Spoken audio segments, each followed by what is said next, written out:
साहेबांचं खरं तर स्वागत करतो, त्यांचं अभिनंदन करतो, आभारही मानतो का त्यांनी पुन्हा शिवसेना भाजपच्या विचारावरचं हे पहिलं पाऊल ते टाकत आहे.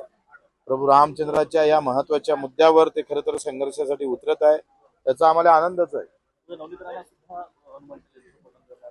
चालेल, चलते राहू. आता काय देशात मुद्दे आता एवढेच राहिले ना. मला असं वाटतं का अतिशय चांगल्या गोष्टीबाबत ते आंदोलन सुरू आहे.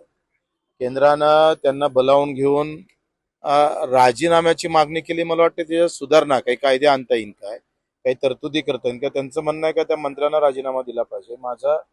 आमचं दुमत असू शकतं, पण सुधारणा होणं आवश्यक आहे. कारण ह्या काही एका जातीपुरता विषय नाही आहे. हा पूर्ण देशातल्या तरुणांचा विषय आहे, युवकांचा विषय आहे.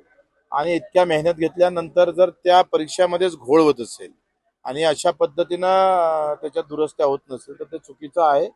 आम्ही निश्चितच मोदी साहेबांना, सीएम साहेबांना आणि एकनाथजी शिंदे साहेबांना सुद्धा याबाबत विनंती करू का त्यांचं उपोषण कसं सुटेल आणि त्यांच्या मागण्या कशा पूर्ण करतात. उनके समर्थन के लिए जिस तरह से पिछले वक्त किसानों के समर्थन के लिए यहाँ से बाइक रैली निकाली थी बच्चू कडू, वैसे जाएंगे? तो हमेशा अगर चलते रहा तो बच्चू कडू महाराष्ट्र में नहीं रहेगा. हम जरूर बाइक से नहीं जाएंगे लेकिन विमान से जरूर जाएंगे.